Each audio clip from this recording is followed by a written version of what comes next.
entering the cave.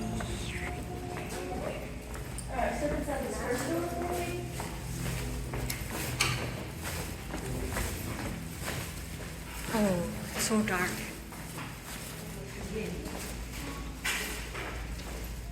Mustafa, okay আছে? Yes.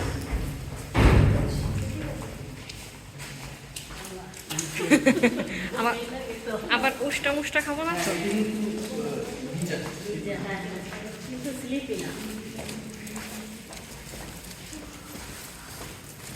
এই এত অন্ধকারে দেখছেন আমার মোবাইলে?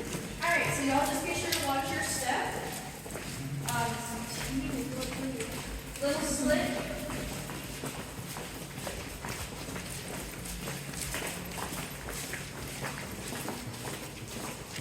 নোয়া নোয়া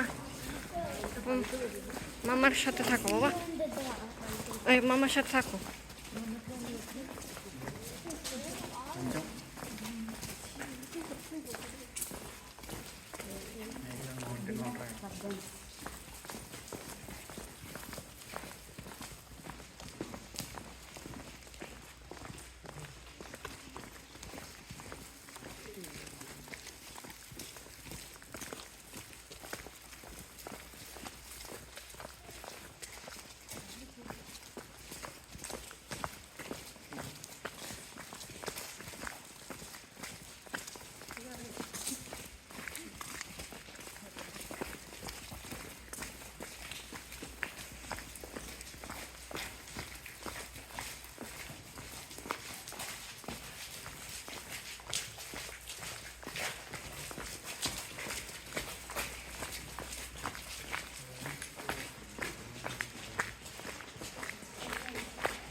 বাবা ওকে আছে?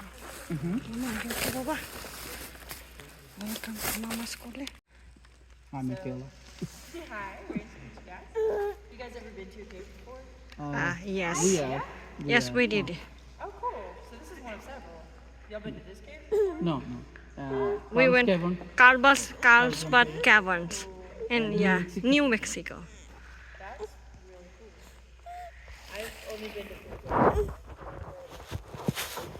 This is some crazy one in Vietnam or Dubai. Oh, yeah. Vietnam one is like very big. It is. You can fly a fighter pilot. Yeah, yeah. Something really cool. Cool thing about our cave, we're the most historic cave in the United States. Got that going for us. So I'm sure you guys probably been in total darkness before, right? Yes. Y'all want to do that again? Yeah. Sure. We'll just see this guy finish. Yeah? Today? Yeah. Nice. Today was my awards day. Wow. I got one more week. Yeah. Congratulations. Alright, well, so we're going to play a little game. Nothing too bad. We're going to put all the lights on, okay? Alright. Oh. Oh my gosh. Creepy, creepy. Creepy, creepy. Not really, it's actually really cool. Alright, so go ahead and wave your hand in front of your face. Let me know if you can see it. No. No. Yeah. Darkness like this is, of course, only found in three places. Deep underground, deep in the bottom of the ocean, far out in outer space. Have you guys heard the facts about if you stay in total darkness for long enough? No? No. Alright, if you sit in total darkness for long enough, you'd be temporarily blind for about 45 minutes. Oh, wow. Really? Yeah, so after 2 weeks, you'd be temporarily blinded. After a time span of about 2 months consecutively in total darkness, you'd be legally blind. Oh my gosh. Wow. Yeah, just crazy to think about. It's kind of scary, but don't worry, I've got the light switch. Alright, so go ahead and touch your nose. Let me know when you have your nose. They got it. Yes. Okay. Now go ahead and be really careful with this next part, but touch your neighbor's nose without poking them in the eye. Bah, I cannot see you. Let me know. Hey, I found it. That was a little trickier, huh? Alright. You guys ready for lights? Yeah. Light. Camera. Oh my Oh. gosh. Wow.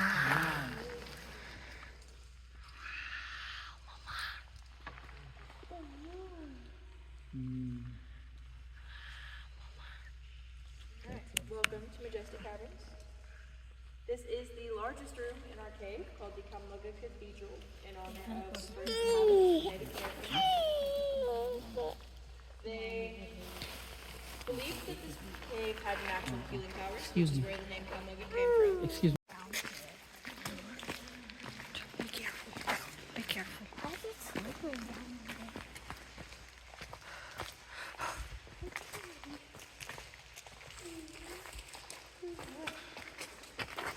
I yawn a lot during cave tours. I don't know what it is. But why is this cave wet? Because water is dripping all the time. Do you know what groundwater is, buddy? Groundwater? Do you know groundwater? Oh yes, yes. Yes? Mm-hmm. Alright, so you know groundwater kind of flows underground. Well, a cave is underground. So we have the groundwater. What's really cool about this groundwater, though, is it carries sediments of different minerals. It's like really tiny pieces of rock, okay? Now these rocks will stay in place sometimes, and that's how the formations above us grow. It's because of that water. So if the cave was dry, that means it's no longer growing. Alright? So for this little part, we're going to go back into the 1860s, so the Civil War for America. Now, 2 Confederate soldiers were sent into the cave to make gunpowder. They did so using this wooden structure called a leaching vat. Now they put hay and pine straw in the bottom, kind of to act as a natural filter. Bat guano and cave soil in the middle to get the minerals. And then they filter water through it into this original dish. Now from there, they'd let the water kind of settle out and put it in a boiling pot, a lot like this one. Boil it for 6 or more hours until niter crystals will start to form. These are high in potassium and calcium nitrate, which makes up saltpeter, and saltpeter makes up roughly 75% of gunpowder. Now, these men had to go up and down a 40-foot mudslide to get their water supply, so instead of doing that, they actually went to the back of the cave and dug a well about 15 feet deep until they hit a natural spring. Just shoved in that well. Used later on in the tour. Yeah, well, these guys went outside in front end of the war. They probably went outside into the cave. Sorry? And these handled and grass baskets, which pretty cool. And then they cover it in a cave soil and clay mixture, which helped to naturally preserve them. From there, they were buried in a hole roughly that size. Now that's only about 2 feet by 2 feet and 6 inches deep. Crazy enough, we found out it could fit up to 5 bodies. So in 1965, an archaeologist named Joseph Benthall from the University of Alabama went up these steps, was digging around, and uncovered 5 bodies, 4 adults and 1 child. Now your average fully grown Native American male is only about 5'5". Largest of these bodies measured out to be 6'9". It was carbon dated to be 2,000 years old, just about. Really neat little thing. Now they were left on display for about 30 years until somebody new took ownership and deemed it to be extremely disrespectful. Wrote to the Native Americans advising them to rebury the bodies. They held another sacred burial. All we know is that they were reburied back right there in that area. So out of respect, we do not take cave tours back there anymore. Is it real skeleton? That is not. Okay. Yeah.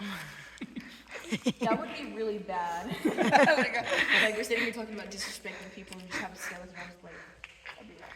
I do want to get a little thing put in his arm so that when I have the crowd say, "Hey Bob," his arm like shoots up. No kid writing on the side. I don't know.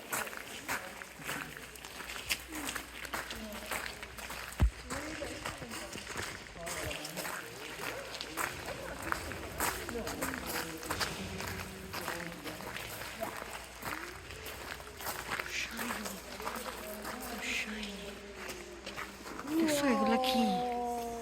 What are those?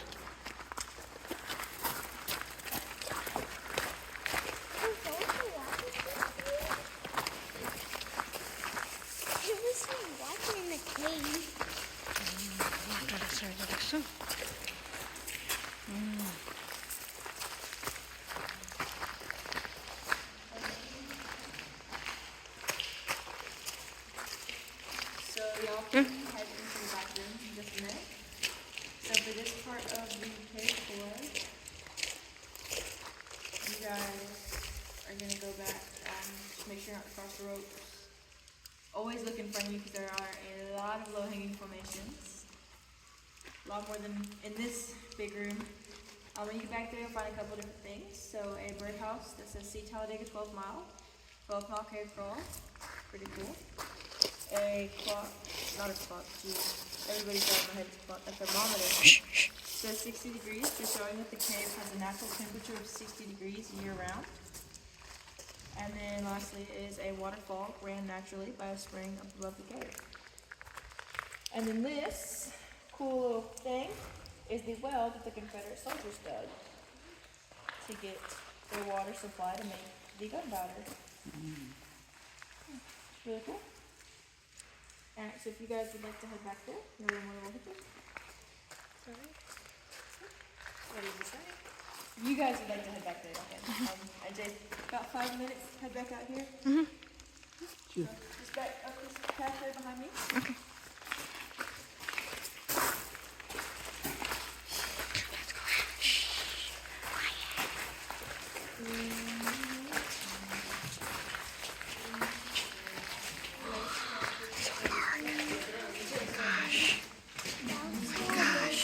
Oh my gosh.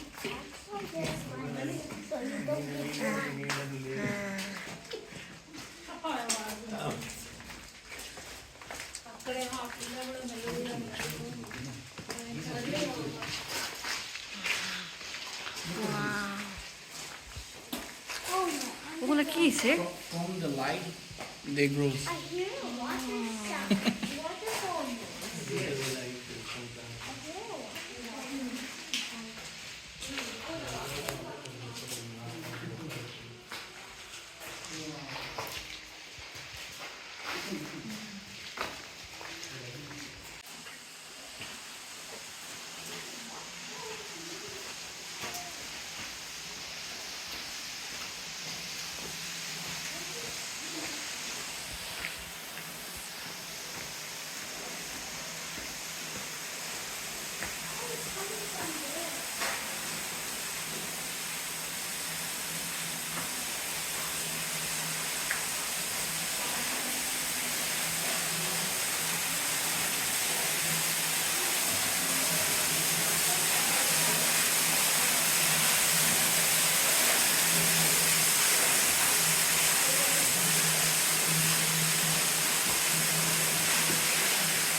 All time pani putteছে এখান দিয়ে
That is awesome. So this was a speakeasy at one point, and I'm sure you don't know what that is. Just try to explain. So in the 1920s, alcohol was illegal for everybody. no matter what you were doing with it. So, you know, a bar is where you would go to get alcohol. A speakeasy is an illegal bar since alcohol was banned. Well, some guy thought he was sneaky and came down here trying to make moonshine, which is an alcohol. But he did get caught, and so did everybody else down here. But he had a name. His name was Pete Popcorn Willie, okay? Now, Pete Popcorn Willie went and hid in that little tunnel right there until he made sure the coast was clear. And then he came out of the cave and he went towards Birmingham. About 2 hours. Now, it took him 3 days to walk there. When he got there, he was met by a cop. And the cop knew that he made moonshine illegally. So the cop kind of told him he was under arrest. But Popcorn said nah. So instead, Popcorn tattletaled on all of his friends who also made moonshine so that they got arrested and he was set free. Really bad friend. He did later become a reverend, so man of the church. Not a lot's known about the dude. We just know he made moonshine down here. One of my coworkers actually has a picture of him and his little bar table and sets it up. It's really cool. Alright, so the last thing on the list for the today is a laser light show. Wow. So, do any of you guys know if you have a history of seizures or epilepsy at all? No. Alright. You guys can have a seat wherever. You're more than welcome to record. Just try not to get up and walk around for me because there will be moments of total darkness. Other than that, you guys are good to go. ওকে আসো মামা কামান আবার total darkness করবে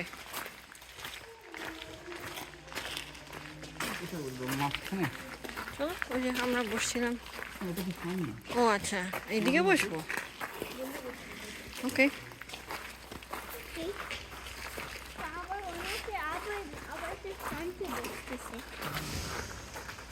কেন আবার dark করতেছে ওই যে লেজার শো করবে দ্যাটস ওয়াই